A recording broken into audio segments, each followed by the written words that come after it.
Good morning and welcome back to another episode of Silva Tells You Just What Went Wrong in D&D last weekend. You know how you think, surely things can't get worse than they are. And then you're proved wrong tenfold. Yeah, whole bunch of stuff happened. It was a long night. We begin this episode in the mouth of the Mimic. We have 5 turns. That was a whole hell of a lot of fun.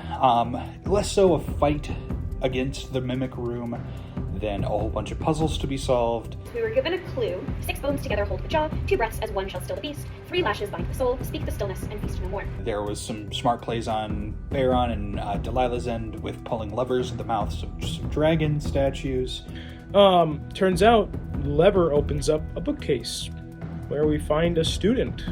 Hi, I'm Tucker. This is Selma. How the heck did he get in here? Not suspicious at all.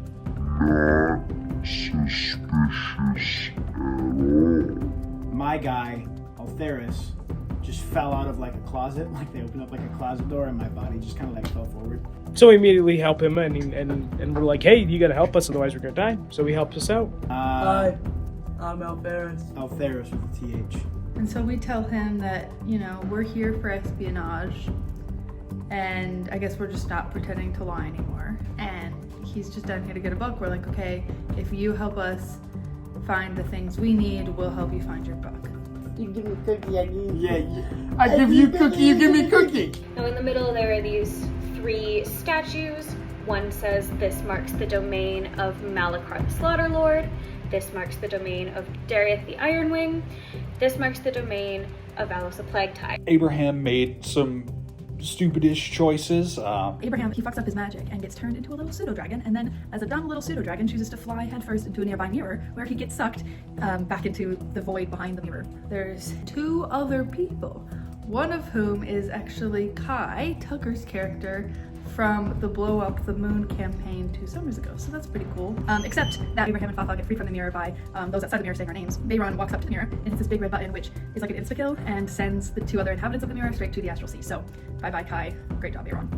We know that Anzoras and the rest of the Octaran knew of the Divine Wish. They had initially collected the hand and eye of Vecna to garner such a thing, but they ended up finding an easy way, which is why they hired the Blaze Riders. Wishes themselves cannot go against the will of the divine. The divine wish can come from 3 granted wishes from a powerful being. It's and then casting is like speaking with the voice and authority of a high god. Part of what AW is doing with the Blaze Riders is that there are these 3 brothers who ruled the Rumanoth Empire: Malachar the Slaughter Lord, Darieth the Ironwing, Valos the Plague Tide. They were dragged down to the deepest layer of hell. In 1 week, Set will open a portal to the 9 Hells to release the 3 brothers of Rumanoth. The Brothers' Passage is like a mountain pass over the river before it splits, and that's where they're going to try and make the gate. Set, being who he is, believes that he will be absorbing the power of those 3 kings. Anzoras is not having such a thing done. We're not 100% sure what he's planning on using the Divine Wish for, but Lord knows it's nothing good. The Blaze Riders are spread all over the place. Tybalt is in the Sorless Desert, talking to the orcs. Set and Kamasuri are in Dyson Belleros. Golan and Jefferson are in Ayus in the Hold, talking to Jefferson's dad. Elira is in Apulia with the goblins. Actually, we find a bunch of incriminating documents that prove that Renko is in fact the Serpent. There is a bunch of letters between him and the Octaran. And he's doing all of this because he wants to be free. So that's super fun that we now have that information. May is understandably upset because we've told her that Lady Now is dead and that Ev really killed her, and then now she's also finding out that Renko is a traitor. So it's a bit of a tough time for her. And so we go to escape the city and to confront Renko because we know that he'd be lying, and we find him in a spooky little corridor room. The room was full of a bunch of weird shit, including there is a body being pulled apart by magical energy in the middle of the room, and then there's a big glowing eye and a really ominous looking hand. Something that my guy was after. A big spinny, It's a huge fucking spinning thing, right? It was spinning a bunch. metallic body parts all over. It's crazy room, okay? It's not a room that you're just in. Alex said something about, something, you're a fucking snake. He didn't say it like that. He said a lot cooler and in a much more like... You're a fucking snake. No, it's pretty much like, it's ironic that you're, I don't know. It's semantics. But you're a fucking snake. Call them out. Deny, deny, deny. I'd call them out again. Deny, deny, deny. Oh, I'm a fucking snake? You're a fucking snake. Because you're a fucking snake. And he goes, I'm not a fucking snake. You're a fucking snake. Continuing to lie, continuing to be a bitch-ass traitor. Who was talking? Alex, and then the one guy who was the traitor. They were. Yeah, I named the traitor Megamind. Megamind? Okay, so Megamind, Blue Guy, Will Ferrell, and Alex. And then I'd stab him. And then a portal opens up and Drox steps out. It's like, okay, why the fuck did Drox just appear out of smoke?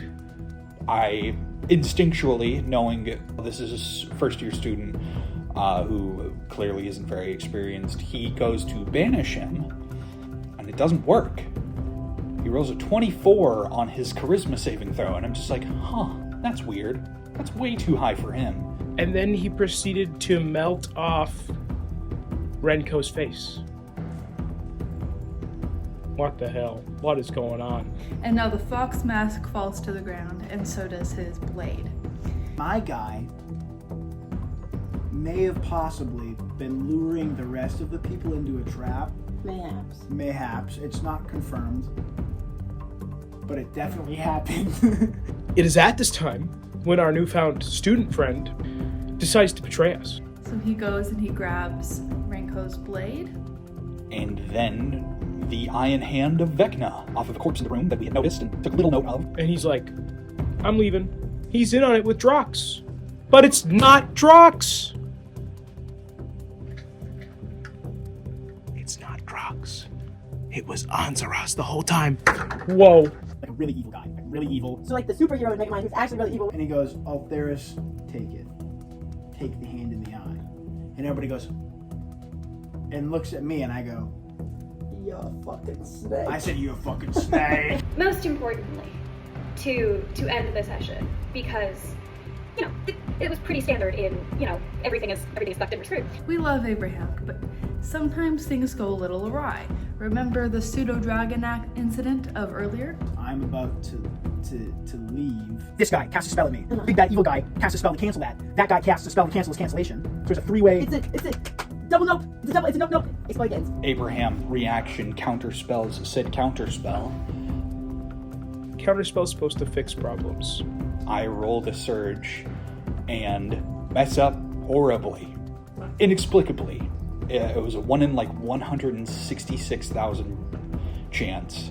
Abraham sucks at magic, clearly. And somehow, some way, that should be impossible. For one time, the pain that our party is about to experience is not due to Michael. The pain that we are about to go through, and I'm about to reveal to you, is solely because Doreen failed at gambling. Doreen failing at the gambling has led to the thing that used a bunch of magic to keep the city aloft. Don't tell me.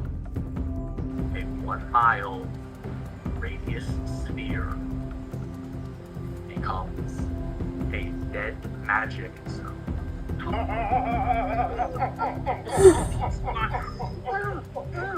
This is the one thing I didn't want to happen here, and it happened. It countered the spell. As though under the effect of an anti-magic field.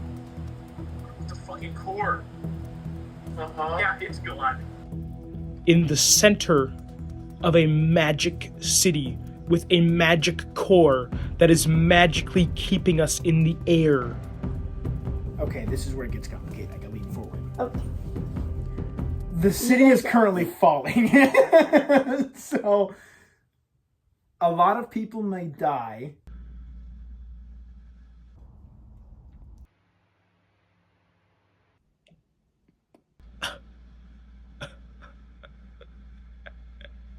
I just started Bayron. We might all die. And isn't that lovely? My dad, I shouldn't have rolled that number, and I feel horrible about it. So now The party, my new friends, all prepping backup characters if we can't get out of this.